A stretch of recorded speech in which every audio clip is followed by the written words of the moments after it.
Hello friends, welcome to Pro Talent and I am Nitin Parmar. My dear students, आप सबका स्वागत है आज के इस करंट अफेयर मॉड्यूल के अंदर।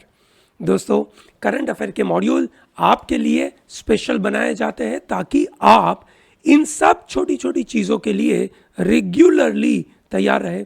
दोस्तों, ये जो भी मॉड्यूल है वो हमारे 1 साल तक वैलिड है, विच मीन्स अगर आपने आगे के कोई मॉड्यूल देखे नहीं है, ठीक है, तो फटाफट देख लीजिए दोस्तों। ठीक है, कमेंट बॉक्स में बताइए किन किन लोगों ने अभी तक के सभी मॉड्यूल देख चुके हैं दोस्तों। ये क्लैट 2024 के मॉड्यूल से दोस्तों। ठीक है, कोई भी बंदा इसको मिस ना करे। एग्जाम में अच्छे मार्क्स चाहिए, नितिन सर जिंदाबाद बोलकर इसको अच्छे से देखिए दोस्तों। दोस्तों, आज यू से ये आपके सामने 26 दिसंबर का मॉड्यूल, ठीक है, ये होना चाहिए 26 दिसंबर, ठीक है, और ये होना चाहिए आपके लिए यू से मंडे का मॉड्यूल। दोस्तों, मंडे सोमवार 26 दिसंबर का ये मॉड्यूल आपके सामने हम ये अलग अलग मुद्दों के ऊपर बात करेंगे। क्या क्या मुद्दों के ऊपर बात करेंगे? We are going to talk about one very important announcement by government of India, जो अलग अलग कॉम्पिटिटिव एग्जामिनेशन में शॉर्ट सवाल पूछा जाएगा। यस और no? That is national food security act और प्रधानमंत्री गरीब कल्याण अन्न योजना के बारे में। Then we will go to very important court order by Mathura court which is talking about Shahi Idgah mosque की प्रीमाइसिस का सर्वे करने का उन्होंने आदेश दिया है। तालिबान का एक अपडेट ले लेंगे। तालिबान विमेन के ऊपर काफ़ी एक से सिचुएशन परेशान कर रहा है, उनको यूनिवर्सिटी में जाने से मना कर दिया। अब विमेन को एनजीओ में एनजीओ में काम करने से मना कर दिया। ठीक है, ब्राज़ीलिया और तेहरान से हम आपके लिए अपडेट लेकर आए हैं। ठीक है, फिर हम बात करेंगे बहुत डिटेल में अबाउट इंडियन इकोनॉमी के ऊपर ग्लोबल फैक्टर, और उसका फिर हम आगे जाकर इंडिया की फॉरेन पॉलिसी के साथ कनेक्ट करेंगे। इस बात को हम बहुत ज़्यादा डिटेल में डिस्कस करेंगे। ठीक है, updates from Fiji and Pakistan. ठीक है, नए प्राइम मिनिस्टर आ रहे हैं वहाँ पे, तो हम बात करेंगे पाकिस्तान में नहीं भैया, फिजी में। ठीक है ना, ये गलती मत करना। Updates from Russia Ukraine war. Putin साहब यू टर्न ले रहे हैं या पुतिन साहब धोखा दे रहे हैं? ठीक है, ये देखने की बहुत बड़ी बात है। ईरान का गर्श-ए इरशद के बारे में बात होगी दोस्तों। गर्श-ए इरशद है ना, काफ़ी समय पहले बात हुई थी, तो हम उसके बारे में भी बात करेंगे। आपको अगर पता हो व्हाट इज गर्श-ए इरशद, बताइए दोस्तों। यूएस में ये फेस्टिवल सीजन में नेचुरल डिजास्टर्स ने उनको वेलकम किया। काफ़ी हालत ख़राब हुई बेचारों की, है ना, तो हम उसके बारे में भी बात करेंगे। और प्राइम मिनिस्टर ऑफ नेपाल, नए प्राइम मिनिस्टर, और कार्बन बॉर्डर टैक्स, बड़ी महत्वपूर्ण बात है। एक एक करके चलिए आगे बढ़ते दोस्तों। सबसे पहला मुद्दा विच इज प्रधानमंत्री गरीब कल्याण अन्न योजना और NFSA के बारे में बात करेंगे दोस्तों। जो UPA 2 की गवर्नमेंट थी, मनमोहन सिंह साहब की गवर्नमेंट थी, उस समय पे वो लोग लेकर आए थे नेशनल फूड सिक्योरिटी एक्ट। दोस्तों, food security is at the centre of any government. Food security is at the centre of any civilisation.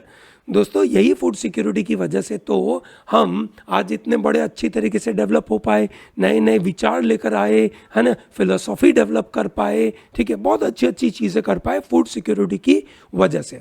हालांकि जब देश आगे बढ़ता है तो वेलफेयर स्टेट का ऑब्जेक्टिव रहता है कि लोगों के भले के लिए, लोगों को अगेन से खाना मिलना चाहिए। सो ये नेशनल फूड सिक्योरिटी एक्ट के द्वारा गवर्नमेंट ऑफ इंडिया ने कहा था कि हम गरीब लोगों को 5 rupees per KG rice, 3 rupees per KG wheat and 1 रुपी पर केजी कोर्स सीरियल्स हम देंगे। ठीक है, फिर उसके बाद कोरोना आ गया। कोरोना ने ऑल द मोर क्रिएट कर दिया प्रॉब्लम्स। क्या बड़े बड़े प्रॉब्लम क्रिएट किए? सब कुछ लॉकडाउन हो गया, गरीब लोगों के लिए खाने के लिए कुछ इकोनॉमिक एक्टिविटी करने के लिए कुछ चीज़ें मिली नहीं। तो उस समय पे प्रधानमंत्री गरीब कल्याण अन्न योजना लेकर आए, और उस अन्न योजना के द्वारा गवर्नमेंट ने, ध्यान से सुनना, है ना, बहुत सारे लोगों को इसके बारे में पता नहीं है ना, गवर्नमेंट ने प्रधानमंत्री गरीब कल्याण अन्न योजना के द्वारा लोगों को फ्री में अनाज देना चालू किया टेम्पररी कुछ दिनों के लिए, और फिर उसको एक्सटेंड करते गए। ये एक्सटेंशन बढ़ते बढ़ते कहाँ तक आ गया भैया? दिसंबर 2022 तक आ गया। अब वापस कोरोना का माहौल क्रिएट हो रहा है। अब ये कोरोना के माहौल के अंदर आगे करना क्या चाहिए? सरकार ने बोला एक काम करते हैं, प्रधानमंत्री गरीब कल्याण अन्न योजना को NFSA में मर्ज कर देते हैं और NFSA के द्वारा, है ना, हम 1 साल तक लोगों को फ्री में अनाज देंगे, है ना। क्या देंगे? फ्री में राशन, विच मीन्स प्रधानमंत्री गरीब कल्याण अन्न योजना इज मर्ज्ड विथ NFSA। और अब NFSA के द्वारा अब पहले ये जो पैसे देते थे, है ना, पैसों से अनाज देते थे, वो अब नहीं होगा। अब 1 साल के लिए उनको फ्री मिलेगा। इसमें करीबन 110 million people will be connected, which means 8.1 crore people will be connected for the 12 you can say months, and there will be 2 trillion रुपी का आउटले होगा गवर्नमेंट का, which is really important for a welfare state. ठीक है, समझ में आ गया दोस्तों? पूरी बात समझ में आ गई। आपको यह गलती नहीं करनी है कि NFSA और PMGKAY और ये क्या क्या है ना। ठीक है, तो दोस्तों ये समझना बहुत जरूरी है, PMGKAY is been merged with NFSA। समझ में आ गया दोस्तों? दोस्तों ये भारत के PDS पब्लिक डिस्ट्रीब्यूशन सिस्टम के द्वारा मिलेगा। Is that very clear? चलिए, बहुत अच्छी बात है। ठीक है दोस्तों, सेकंड करंट अफेयर के इवेंट पे हम चलते हैं और यहां पे ये बात हो रही है that Mathura court orders survey of Shahi Idgah premises. Shahi Idgah का एक मॉस्क है और वहां पे ये बात, अब मथुरा में काफी दिक्कतें आ रही है ना दोस्तों। शाही ईदगाह मस्जिद के ऊपर बहुत सारी पिटीशन लगाई गई और ये बताया गया कि वहां पे शायद पुराने से मंदिर के अवशेष होंगे, प्लीज इसको ढूंढिए, है ना। The argument presented is that the temple trust, ठीक है, जो डिमांड कर रहा है कि ये जो शाही ईदगाह मस्जिद बनाया गया, ठीक है, it is build over a Lord Krishna का मंदिर। ठीक है, और ये एक तरीके से लड़ाई का घर पैदा होने वाला है। ठीक है दोस्तों, आपको याद होगा, ठीक है, प्लेसेस ऑफ वर्शिप एक्ट के बारे में, प्लेसेस ऑफ वर्शिप एक्ट के बारे में दोस्तों, ये एक ऐसा कंट्रोवर्शियल सिनारियो क्रिएट हो रहा है, ठीक है, जो साल भर आपके साथ न्यूज़ में चलता रहेगा। येस और नो, आप इसको रेगुलरली देखते रहेंगे और मैं भी चाहूँगा कि आप इसकी स्टडी करते रहिए और इसीलिए मैं आपके लिए ये सब छोटी छोटी न्यूज़ लेकर आता हूँ। उन्होंने कहा है जनवरी 20 तक इसको सर्वे करिए, शाही ईदगाह मॉस्क का चीज़ का सर्वे करिए और उसके बाद हमें बताइए, हम उसके बारे में जजमेंट लेंगे, है ना। ज्ञानवापी मस्जिद के बारे में भी यही बातें चल रही है, याद है? चलिए, बहुत अच्छी बात है। अब आपको इसके बारे में पूरी जानकारी लेके रखनी है that places of worship act क्यों चालू हुआ, ठीक है, बाबरी मस्जिद ध्वंस होने के बाद इसकी शुरुआत क्यों करनी पड़ी, फिर उसमें कौन से मंदिर का एक्सेप्शन है, कौन से मस्जिद का एक्सेप्शन है, बाकी में क्यों नहीं है, ठीक है, और ये ज्ञानवापी मस्जिद क्यों इसके साथ कनेक्टेड है, शाही ईदगाह का मॉस्क क्यों कनेक्टेड है और क्या ये फ्यूचर में क्या होगा, इसके बारे में रेगुलरली जानकारी लेते रहिए। This is what I am expecting from every one of you.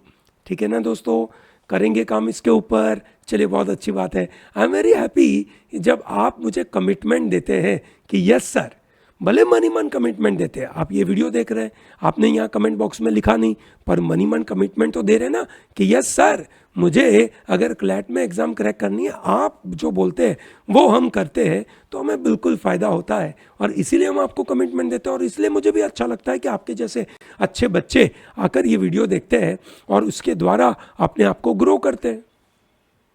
Brasilia, ठीक है, Brasilia that is capital of Brazil, ये आपको पता था ना? क्या आप ये मान के चले थे रियो डी जानेरो उसका कैपिटल है? गलत समझ के चलते थे दोस्त। ठीक है, ब्राज़ीलिया उसका कैपिटल है और जायर बोल्सोनारो जो आउटगोइंग प्रेसिडेंट है, नए भाई साहब आने वाले लुला डा सिल्वा, ठीक है, और ये जाने के पहले कुछ ऐसे काम करके जा रहे हैं, ठीक है, जिसके बारे में, है ना, दिक्कतें होगी। Outgoing Brazil president Jair Bolsonaro has pardoned security forces convicted of crimes committed more than 30 year ago. 30 साल पहले, दैट इज 1992 में साओ पोलो के कारांदीरू प्रिजन के अंदर जो 111 डिटेनी को मार डाला था मिलिट्री फोर्सेस ने, उन लोगों को अब उन्होंने पार्डन कर दिया। दे वर कन्विक्टेड पीपल। याद है गुजरात में भी बिल्किस बानो केस के अंदर जो कन्विक्टेड लोग थे उनको गवर्नमेंट ऑफ गुजरात ने छोड़ दिया था। ठीक है, इलेक्शन आ रहा था तो बहुत सारी ऐसी छोटी छोटी चीज़ों में लोग ऐसा काम करते हैं, बट एनीवे ठीक है। तो बोल्सोनारो साहब भी ये कर रहे हैं। ठीक है, चलिए आगे बढ़ते हैं। ईरान के supreme court is going to retry a rapper who is reportedly on a death रो।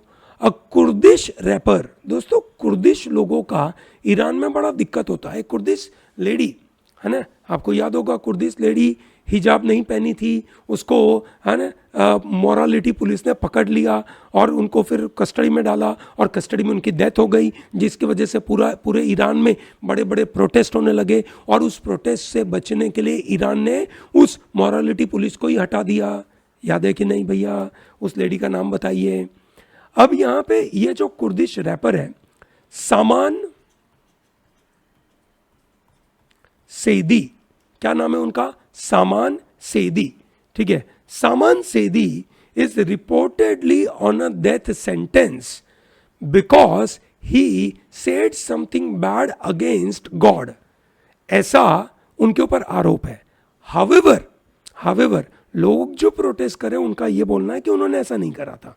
ठीक है, उन्होंने कहा था कि उन्होंने बस एक बंदूक की गोली हवा में दागी थी और उसकी वजह से उनके ऊपर ये आरोप लगाए। तेहरान इस तरीके से वापस प्रोटेस्ट की राह पे चल रहा है। अब धीरे धीरे ये बड़े बड़े डेवलपमेंट वहाँ पे हो रहे हैं। अब दोस्तों देखिए, ईरान में जो मोरालिटी पुलिस है ना, मोरालिटी पुलिस है, उसको बोलते हैं गश्ते इरशाद। क्या बोलते हैं इसको? Gasht e Irshad, which is known as morality police. दोस्तों ईरान में मोरालिटी पुलिस की शुरुआत अभी नहीं हुई थी, काफ़ी समय पहले हुई थी। 1936 में वहाँ पे एक मॉडर्निस्ट प्रेसिडेंट थे, है ना, जिनका नाम था रज़ा शाह पहलवी। क्या नाम था भैया? रज़ा शाह पहलवी, है ना, नॉट पहलवी, पहलवी। उन्होंने ऑर्डर दिया था कि women can wear anything and women can come out and do anything whatever they want to do. He is consider to be a very good modernist. ठीक है, पर उनकी modernist विचारधारा के साथ इकोनॉमी बहुत अच्छे से चला नहीं, तो बड़े बड़े प्रोटेस्ट होने लगे। और फाइनली बहुत सारे प्रोटेस्ट के बाद, ईरान में एक रिवॉल्यूशन के बाद 1979 में वहाँ पे रिवॉल्यूशन के बाद रिलीजन बेस्ड गवर्नमेंट आ गई। आयतोला खोमेनी की गवर्नमेंट आई 1979 में।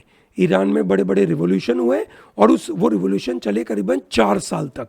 और बाद में फाइनली 1979 में ये कहानी डेवलप हो गई कि आयतोला साहब वहाँ के लीडर बनने लगे। आयतोला वहाँ के धर्मगुरु बोलते हैं उनको, ये सुनो। तो उन्होंने जब रूल ऑफ ईरान अपने हाथ में लिया तो उन्होंने कहा इस्लामिक रूल लगेगा, शरिया लॉ लगेगा, शरिया लॉ के मुताबिक जो भी कंट्रोल होगा सबके ऊपर, वो सबके ऊपर लगेगा।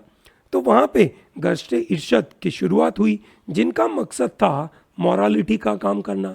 इनके बाद जो भी अलग अलग प्रेसिडेंट आए, है ना, अलग अलग प्रेसिडेंट आए, उन प्रेसिडेंट्स ने इस शरिया लॉ को ऑल द मोर ज़्यादा टाइट करने की कोशिश करी और स्ट्रिक्ट रिलीजियस लॉ लगाने की शुरुआत करी, जिसके अंदर उन्होंने विमेन को कोई भी तरीके के लूज कपड़े पहनने से मना कर दिया। उनका सर ढका होना चाहिए, उनके सर ढकने के बाद गलती से भी कोई बाहर एक बाल भी दिखना नहीं चाहिए।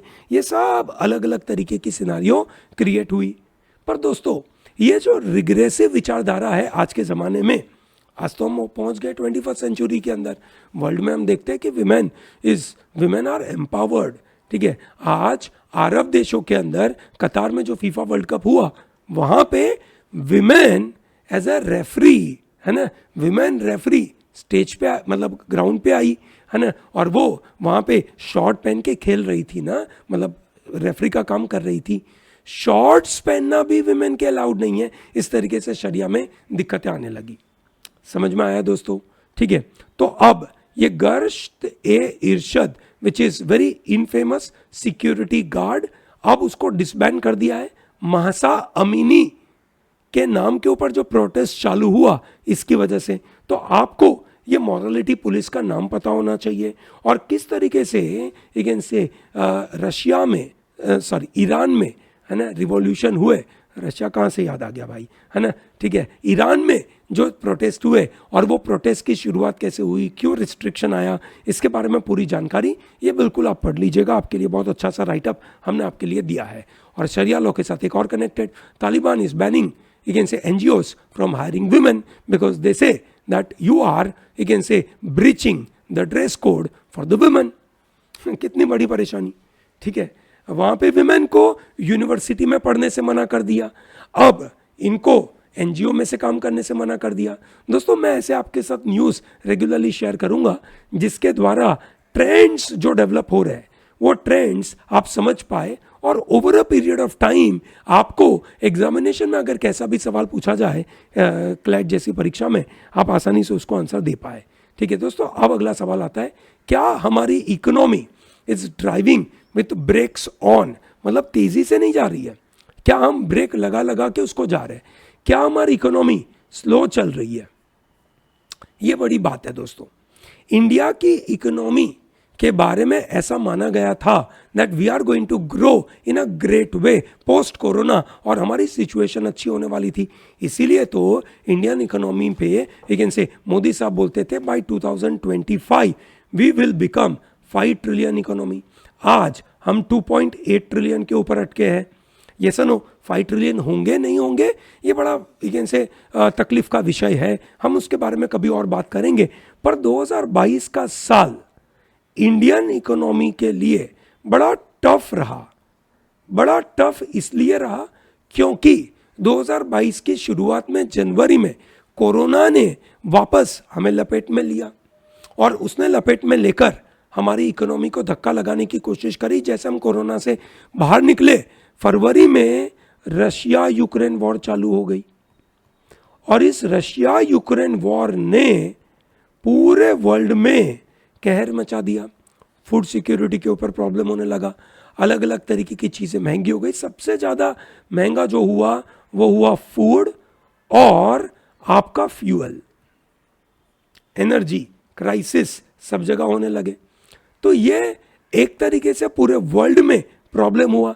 सप्लाई चेन की परेशानी होने लगी, ठीक है। सप्लाई चेन में आपका वीट आने का बंद हो गया, ठीक है। रशिया के साथ जो आपकी डीलिंग थी वो डॉलर सिनारियो के मुताबिक बंद हो गई, तो हमें बहुत सारे चेंजेस करने पड़े।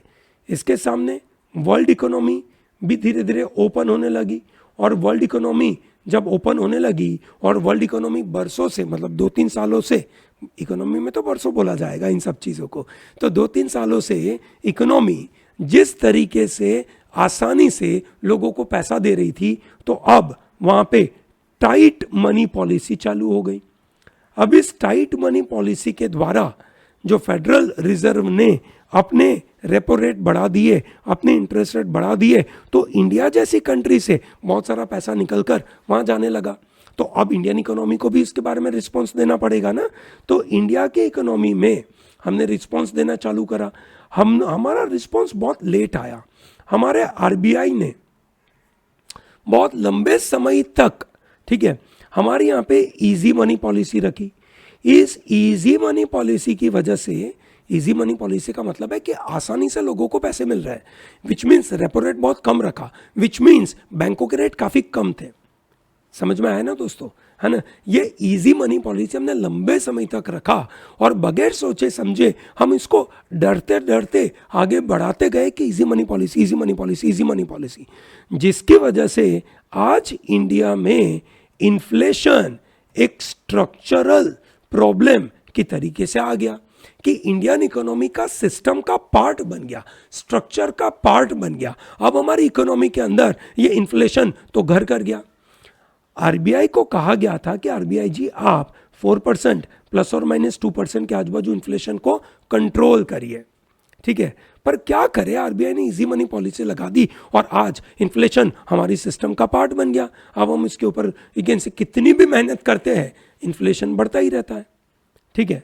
तो हमारी पॉलिसी ने इन सब चीज़ों को सही तरीके से भांपा नहीं, ठीक है। हमारे प्रज्ञा चक्षु खुले नहीं, और ये प्रज्ञा चक्षु नहीं खुलने की वजह से हम आज हमारी इकोनॉमी को गलत सिचुएशन पे लेके पहुंचे हैं।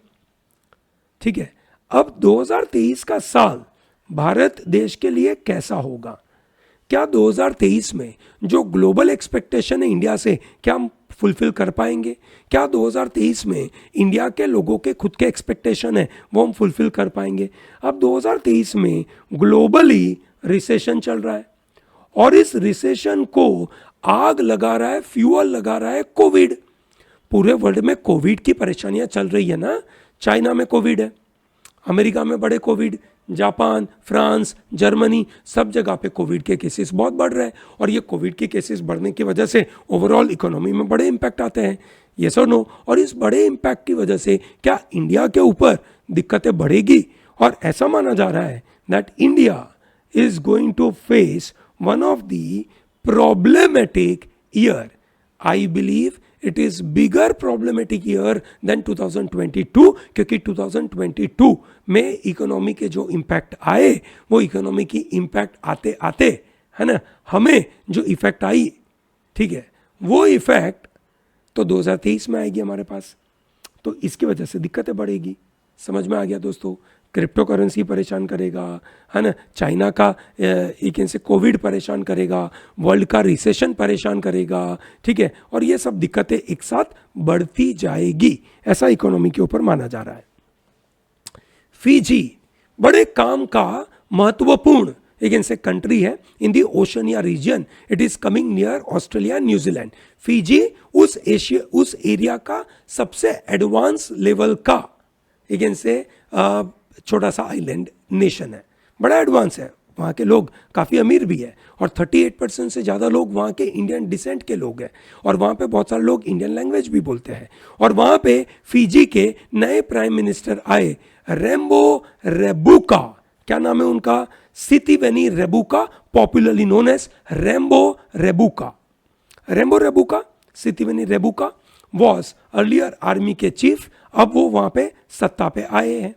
ठीक है, अब वहाँ पे काफ़ी डिस्टर्बेंस हो रहे थे, वहाँ पे इलेक्शन हुआ और इलेक्शन के अंदर जो एग्जिस्टिंग प्राइम मिनिस्टर थे उन्होंने बोल दिया कि ये इलेक्शन गलत है, हम इसको मानते नहीं हैं, हम सत्ता छोड़ेंगे नहीं, तो ये सब लड़ाइयाँ होने लगी। But anyway finally Sitiveni Rabuka is going to become the new prime minister. He remain the military commander. Pakistan ने एक बहुत बड़ा महत्वपूर्ण काम करा। पाकिस्तान ने अपने लॉ को अमेंड किया और कहा that we are going to repeal law against suicide. दोस्तों, भारत में भी और पाकिस्तान दोनों के जो लॉ है they were developed through those British laws only. IPC जो उन्होंने लगाए थे वही दोनों जगह चल रहे थे, कॉलोनियल लॉ थे, ठीक है, जिसमें यह था कि suicide is a crime. India में अभी भी suicide is a crime, but जो बंदा सुसाइड करता है उसके ऊपर बहुत बुरे बुरे परेशानी अब नहीं होती, क्योंकि मोदी साहब ने 1-2 बार बोला था और उसके बाद हम ह्यूमैनिटेरियन ग्राउंड के ऊपर उनको परेशान नहीं करते। पर अभी भी लॉ तो हमने निकाला नहीं है। पाकिस्तान ने लॉ अमेंड किया और निकाल दिया that suicide is not a crime. ऐसा पाकिस्तान के प्रेसिडेंट आरिफ अलवी साहब ने साइन करके ट्विटर पे अनाउंस कर दिया। ठीक है, समझ में आया दोस्तों? ये जो इंट्रोड्यूस किया गया था एक वहाँ की Pakistan Peoples Party which is a secular party, उन्होंने इसको इंट्रोड्यूस किया था, फाइनली इसको पास कर दिया and it is turning out to be one of the very good. Is this comfortable to everyone? चलिए, बहुत अच्छी बात है। आगे बढ़ते दोस्तों। अब ये एक बड़ा महत्वपूर्ण एक इनसे मुद्दा है जिससे साल भर 2022 में इंडिया की फॉरेन पॉलिसी के साथ क्या हुआ और किस तरीके से बड़े बड़े बदलाव आए, है ना, ये आपको यहाँ से पता चल जाएगा। चलिए एक एक करके पुनः समझ लेते, फटाफट समझते हैं दोस्तों। मज़ा आ रहा है ना? सेशन मस्त जा रहा है, ठीक है ना? मस्त जा रहा है तो वीडियो को लाइक करिए, है ना, और चैनल को सब्सक्राइब करिए और बेल आइकन दबा दीजिए ताकि आपको बिल्कुल फ़ायदा हो। दोस्तों, इसका PDF आपको टेलीग्राम पे मिलता है। मज़ा आ रहा है कि नहीं? टेलीग्राम पे इसके बारे में आपको बेनिफिट हो रहा है कि नहीं? आपको कुछ एडिशनल और चीज़ें चाहिए? कमेंट बॉक्स में बताइए। आगे बढ़ते दोस्तों। इंडिया की फॉरेन पॉलिसी 2022 में कैसे चेंज हुई? How did India handle Ukraine crisis? Ukraine crisis India ने जो हैंडल करे वो पहली बार के लिए बहुत कंफ्यूजिंग था, है ना, क्योंकि इंडिया नॉन अलाइन था। ना हम अमेरिका के साथ जाते, ना हम रशिया के साथ जाते, ऐसा 1947 से चल रहा है। ये सर नो, ठीक है। We had to keep a balance between America के साथ रिलेशन बना के रखना और या यूरोपियन यूनियन के साथ रिलेशनशिप बना के रखना, और जो पुराने यारी दोस्ती हमारी रशिया के साथ है, इन दोनों को बैलेंस कैसे करना, ये हम कर पाए। ठीक है, हम कर पाए, हम काफी नॉन अलाइन रह पाए, हमारा बैलेंस अच्छा हुआ। हावेवर 2022 में हमने जो फॉरेन पॉलिसी एडॉप्ट करी, उसके बड़े बड़े बेनिफिट 2023 में आने वाले हैं। 2023 में हम G20 के प्रेसिडेंट बने। 2023 में शंघाई कोऑपरेशन ऑर्गेनाइजेशन के हम यू कैन से प्रेसिडेंट बने। 2022 में इंडिया ने कहा कि हम काफ़ी समय से जो फ्री ट्रेड अग्रीमेंट नहीं कर रहे थे, ठीक है, हम यू कैन से जो दो कंट्रीज के बीच में बायलैटरल इन्वेस्टमेंट ट्रीटी करते थे, अब उन सबको ख़त्म करेंगे और हम नए नए फ्री ट्रेड अग्रीमेंट करेंगे। नए नए फ्री ट्रेड अग्रीमेंट हमने यूएई के साथ चालू करे, ऑस्ट्रेलिया के साथ चालू करे फ्री ट्रेड अग्रीमेंट। समझ में आया ना दोस्तों? ठीक है, अब दोस्तों जो भी BITs थे, है ना, ये हमने निकाल दिया। अब जो भी होंगे हम FTA करेंगे और नए से करेंगे, एकदम जीरो से कहानी चालू करेंगे। उसमें हमने सबसे पहले UAE और अब ऑस्ट्रेलिया के साथ काम किया।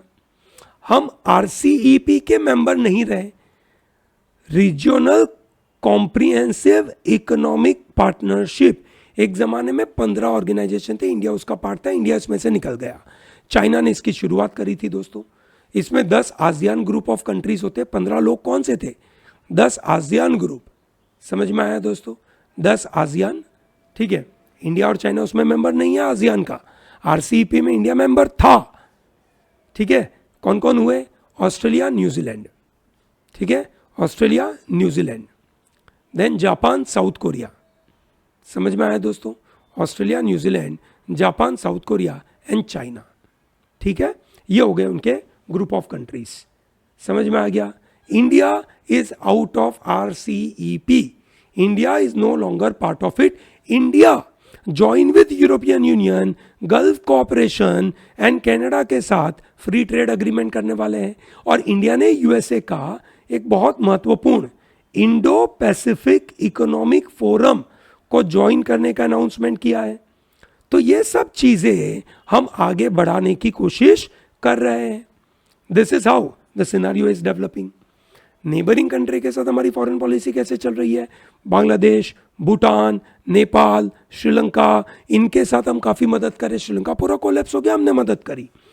बांग्लादेश, भूटान, नेपाल को हम एनर्जी में बहुत मदद कर रहे हैं। इनफैक्ट ये एरिया को एनर्जी ग्रिड बनाने के लिए इन तीन कंट्री को सपोर्ट करना बिल्कुल ज़रूरी है। बाजू में जब अगेन से रिप्रेसिव रेजिम जैसे अफगानिस्तान में तालिबान, म्यांमार में उनकी मिलिट्री जनता, अगर ये लोग वहाँ पे दिक्कतें करते हैं तो हमने टेक्निकल मिशन काबुल में भेजा, फॉरेन सेक्रेटरी नेपी 2 में भेजे और उनके द्वारा उनके साथ हम टॉक चालू रखे। हमने ये नहीं बोला कि तुम गलत हो और तुम्हारे साथ कभी बात नहीं करेंगे, है ना, ऐसा हमने नहीं किया। फिर इंडिया ने यूनाइटेड नेशन सिक्योरिटी काउंसिल में जो म्यांमार को वायलेंस एंड करने के लिए बोला, ठीक है, वो जो UNSC में बातें चली उसमें इंडिया ने एब्सटेन किया because we wanted to develop a good relationship with Myanmar. साथ में ईरान के साथ भी हमने अच्छे रिलेशन लगाए, ठीक है। इंडिया ने, है ना, जो मासा अमीनी का जो एक प्रोटेस्ट हो रहा था ईरान में, हमने उसको क्रिटिसाइज, मतलब हमने कभी उसके बारे में कुछ नहीं बोला, ठीक है। And thereby India is remain very clear कि भैया हम फॉरेन पॉलिसी को अच्छे से मैनेज करते हैं, ठीक है। और इसके बाद चाइना के साथ जो हमने काम चालू करा, LAC पे चाइना ने हमारे यहाँ पे आकर अटैक करने की कोशिश करी, ठीक है। हमने इसके बारे में, है ना, बहुत बड़े बड़े स्टेटमेंट देने से मना कर दिया। दिल्ली में, है ना, जो चाइना के फॉरेन मिनिस्टर थे वांग यी का जो विजिट हुआ, उसमें हमने ये जो स्टैंड ऑफ थे उसके बारे में कोई बात ही नहीं करी, ठीक है। हम प्राइम मिनिस्टर नरेंद्र मोदी ने G20 के दौरान लेकिन से प्रेसिडेंट शी जिनपिंग के साथ हैंडशेक करा, ठीक है, पर उसके बाद हमने अभी प्रॉपर एक्टिविटी चाइना को क्रिटिसाइज करने की नहीं करी और इसीलिए पार्लियामेंट में इसके बारे में डिबेट भी हम नहीं करने देते हैं, ठीक है। तो ये सब चीज़ें इंडिया की फॉरेन पॉलिसी के साथ है, और इनमें से बहुत सारे आपको करंट अफेयर के कनेक्टेड क्वेश्चंस एग्जाम में बन सकते हैं। तो बहुत छोटी छोटी चीज़ें मैंने बताई आपको। फ्री ट्रेड अग्रीमेंट किसके साथ चालू किया, ठीक है, आरसीईपी में हम मेंबर है या नहीं, उसके बारे में बात करा, नेबरिंग कंट्री के साथ हम क्या कर रहे हैं, क्यों ऐसा कर रहे हैं, हमारी फॉरेन पॉलिसी के बारे में क्या महत्वपूर्ण बातें हैं, और फॉरेन पॉलिसी के हमारे एक्सटर्नल अफेयर मिनिस्टर कौन है, वो कमेंट सेक्शन में बता दीजिए। दोस्तों, हमने आपको बताया था लास्ट करंट अफेयर के क्लास के अंदर कि हमारे तो नहीं, पर यूक्रेन के जो से वोलोदिमिर ज़ेलेंस्की साहब है, वो अमेरिका गए थे टू गेट बेनिफिट। तो अमेरिका का जो मिसाइल डिफेंस सिस्टम है जो वहाँ से लेकर आए, पैट्रियट, ये सुनो, तो यह आर्टिकल उस पैट्रियट के बारे में बहुत डिटेल में बताने की कोशिश कर रहा है। आपका काम है पैट्रियट का फुल फॉर्म पता होना चाहिए, और ये जो डिफेंस सिस्टम लेकर आए उसका इम्पैक्ट रशिया और यूक्रेन की वॉर के साथ क्या होगा।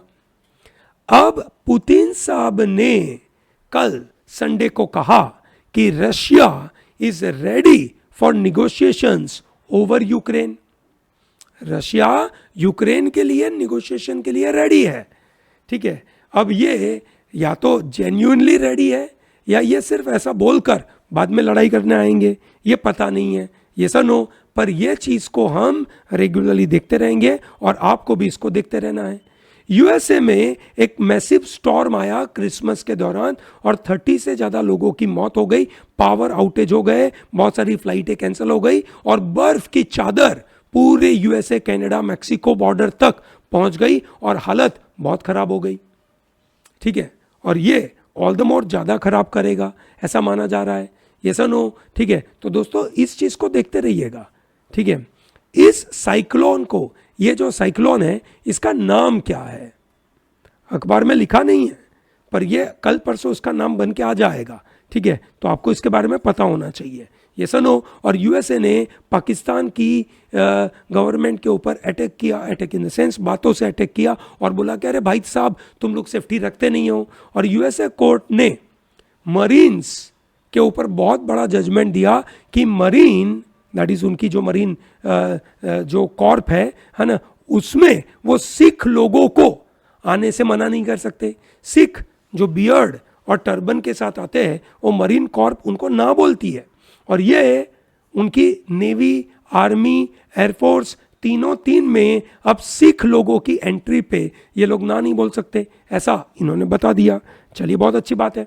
नेपाल में नए प्राइम मिनिस्टर आए, ऐसा माना जाता था कि ओली साहब आएंगे, अब आए प्रचंडा, है ना, जो काफ़ी समय से इनसे बैठे थे, और ये अब वहाँ के प्राइम मिनिस्टर बनेंगे, प्रचंडा, ठीक है। उन्होंने वहाँ के प्रेसिडेंट, फीमेल प्रेसिडेंट है उनके, विद्या देवी भंडारी, उनको अपना इनसे एप्लीकेशन दिया, और अब ये नए प्रेसिडेंट बनेंगे, नए प्राइम मिनिस्टर बनेंगे। बड़े काम की न्यूज़ है ये, बिल्कुल नोट करते रहिएगा। और आया अगला न्यूज़, बड़े काम का है, carbon border tax.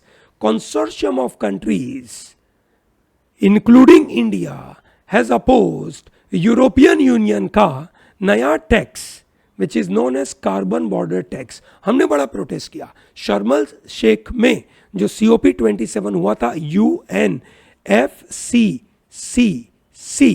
United nation framework convention on climate change का कॉन्फ्रेंस ऑफ पार्टीज 27 नंबर का शर्म शेख इजिप्ट में हुआ था, उसमें कार्बन बॉर्डर टैक्स आया था। Now what is this carbon border tax, समझिए दोस्तों। एज अ कंट्री, मैं मेरे कंट्री में ध्यान रखता हूं कि मेरे यहां पे कार्बन एमिशन ज्यादा ना हो। चलिए, उसके लिए मैं बहुत स्ट्रिक्ट हूं, मैं अलग अलग रूल बना के चलता हूं। अब मैंने तो रूल बना दिए, मेरी कंट्री तो कार्बन एमिशन करती नहीं है, पर मेरी कंट्री नहीं कर रही है, पर मेरी कंट्री के लोग आपकी कंट्री से कोई सामान मंगवाते हैं, और आपकी कंट्री में कार्बन एमिशन के रूल नहीं है, ठीक है, तो आपकी कंट्री की वजह से पूरे वर्ल्ड को दिक्कत होती है। समझ में आया ना, समझ आया। आपकी कंट्री कार्बन एमिशन के ऊपर ध्यान नहीं देती है, मेरी कंट्री ध्यान देती है, पर आप नहीं करते हो, उसकी वजह से मुझे में नुकसान है। तो अब आप कार्बन एमिशन के ऊपर कंट्रोल करो। इसके लिए अगर आपकी कंट्री से कोई सामान मेरी कंट्री में आता है, मतलब मेरी कंट्री आपकी कंट्री का कोई सामान इंपोर्ट करती है, तो मैं आपकी कंट्री के ऊपर कार्बन बॉर्डर टैक्स लगाऊंगा। इंडिया बोलता है गलत बात है, ऐसा मत करो, गलत कर रहे हो आप लोग। समझ में आ गया दोस्तों? कार्बन बॉर्डर टैक्स समझ में आ गया, ठीक है। This is discouraging emission in the other countries, ठीक है। However this is a trade related measures and it is going to affect in a big way the developing countries, and those developing countries are definitely protesting against all this. समझ में आया दोस्तों? Clear है? Carbon border tax के बारे में पूरा idea clear हो गया। कौन लेकर आया, कौन उसके बारे में प्रोटेस्ट कर रहा है, ये पूरा आइडिया समझ में आ गया। Proposal is a part of European commissions European Green Deal, ठीक है, that is going to make Europe the first climate neutral continent by 2050. By 2050, Europe is going to become a continent which is a carbon neutral. समझ में आ गया ना दोस्तों? Clear है ना? चलिए, बहुत अच्छी बात है, ठीक है। सो दोस्तों, आज का ये सेशन आपको कैसा लगा? 10 में से मुझे मार्क दे दीजिए, ठीक है। और ये आप रेगुलरली पढ़िए दोस्तों। ये चीज़ें जो मैं आपको बता रहा हूँ, ऐसी छोटी छोटी चीज़ें अखबारों में से मैं ढूंढ ढूंढ के आपके लिए लेकर आता हूँ, जो आपको कहीं और मिलेगा नहीं। इतना डेप्थ में, इतने मज़ेदार तरीके से, इतने अच्छे तरीके से छोटी छोटी चीज़ों का एनालिसिस आपको और कहीं मिलेगा नहीं। तो इसीलिए दोस्तों, बिल्कुल अच्छे से इस वीडियो को लाइक करिए, चैनल को सब्सक्राइब करिए, वीडियो को वाइडली शेयर करें। हम चाहते हैं कि दूर दूर तक ये मिशन पहुंचे हमारा करंट अफेयर के बारे में, ताकि आप इस अपनी एग्जाम को आसानी से क्रैक कर सके। और ये वीडियो सिर्फ और सिर्फ क्लैट वालों के लिए थोड़ी है, सब लोग इसको अच्छे से देख सकते हैं और बिल्कुल अच्छे से इसको आगे डेवलप कर सकते अपनी पढ़ाई में। सही है दोस्तों? समझ में आ गया? चलिए, great. Thank you very much for watching this. All the best for your preparation. Nitin sir जिंदाबाद लिख दीजिए दोस्तों, और साथ में अच्छे अच्छे इमोजी बिल बना दीजिए। Thank you. Great day.